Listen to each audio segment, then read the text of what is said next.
apa kabar? Di video kali ini kita akan membahas tentang teori behavioristik. Setelah menonton video ini, penonton diharapkan dapat memahami teori behavioristik ya.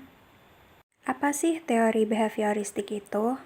Bagi yang belum tahu, simak video selanjutnya ya. Nah, teori behavioristik adalah teori belajar yang lebih mengutamakan pada perubahan tingkah laku siswa sebagai akibat adanya stimulus dan respon. Terus contohnya seperti apa ya? Kok bingung? Seperti ini. Misalnya nih, ada anak belum bisa berhitung perkalian. Setelah diajari oleh gurunya, ia tetap belum dapat mempraktekkan perhitungan perkalian. Maka ia masih belum dianggap belajar. Ada 3 pendapat ahli yang mendefinisikan belajar menurut teori behavioristik, yaitu yang pertama Watson, Pavlov, dan Skinner.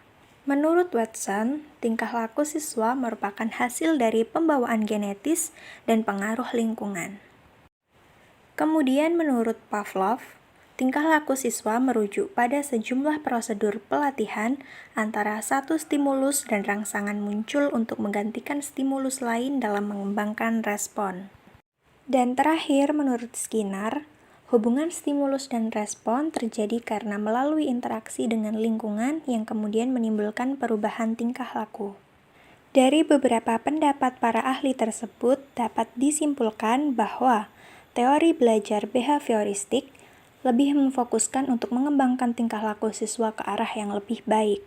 Nah, pada teori behavioristik terdapat beberapa penguatan, yaitu yang pertama classic conditioning, yang kedua generalisasi, yang ketiga diskriminasi, yang keempat extinction, yang kelima trial and error, yang keenam reward, yang ketujuh punishment, dan yang kedelapan adalah shaping.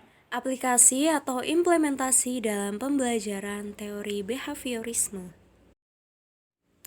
Pembelajaran yang dirancang dan dilaksanakan berpijak pada teori behaviorisme, memandang bahwa pengetahuan adalah objektif, pasti, tetap tidak berubah. Pengetahuan telah terstruktur dengan rapi sehingga belajar adalah perolehan pengetahuan, sedangkan mengajar adalah memindahkan pengetahuan ke peserta didik. Tujuan pembelajaran menurut teori behaviorisme ditekankan pada penambahan pengetahuan, sedangkan belajar sebagai aktivitas mimetik yang menuntut siswa untuk mengungkapkan kembali pengetahuan yang sudah dipelajari dalam bentuk laporan, kuis, atau tes. Ini dapat menjadi efektif untuk meningkatkan pengetahuan peserta didik dalam materi yang telah dipelajari. Menurut Thordicke, peran guru dalam proses pembelajaran adalah yang pertama membentuk kebiasaan siswa. Yang kedua, berhati-hati jangan sampai membentuk kebiasaan yang nantinya harus diubah. Contohnya adalah menunda-nunda mengerjakan tugas yang diberikan. Yang ketiga, jangan membentuk 2 karakter atau lebih kebiasaan. Yang keempat, bentuklah kebiasaan dengan cara yang sesuai dengan bagaimana kebiasaan itu akan digunakan. Evaluasi hasil belajar menuntut satu jawaban yang benar. Nah, evaluasi menekankan pada respon pasif, keterampilan secara terpisah, dan biasanya menggunakan paper and pencil test. Evaluasi hasil belajar menuntut satu jawaban yang benar, maksudnya adalah bila siswa menjawab secara benar dan sesuai, maka bisa dikatakan telah menyelesaikan tugas belajarnya. Nah, salah satu contoh pembelajaran behaviorisme adalah pembelajaran terprogram, PI atau Programmed Instruction, di mana pembelajaran terprogram ini merupakan pengembangan dari prinsip-prinsip pembelajaran operant conditioning yang dibawa oleh Skinner.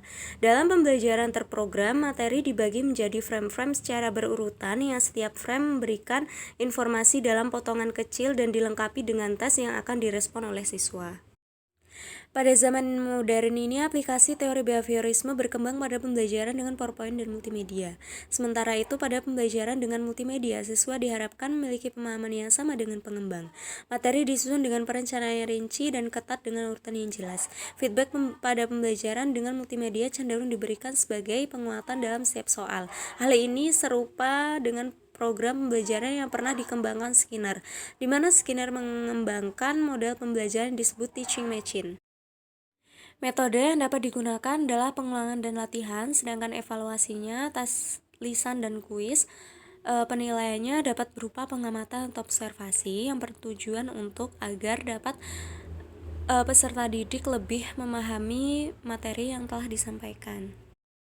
Baik, saya Muhammad Dana Darmawan akan meneruskan presentasi kelebihan dan kekurangan teori behaviorisme. Adapun kelebihan teori behaviorisme, yang pertama, teori ini cocok diterapkan untuk melatih anak-anak yang masih membutuhkan dominasi peran orang dewasa. Yang kedua, membiasakan guru untuk bersikap jeli dan peka pada situasi dan kondisi belajar. Yang ketiga, penguatan yang diberikan karena menyelesaikan tugas-tugas akademis yang bisa mendorong siswa untuk melakukannya lebih cepat dan bagus. Yang keempat, penguatan ekstrinsik terhadap sebuah aktivitas yang dianggap siswa sudah menguatkan secara intrinsik akan mengurangi kesenangan siswa terhadap kegiatan tersebut. Selanjutnya, kelemahan teori behaviorisme.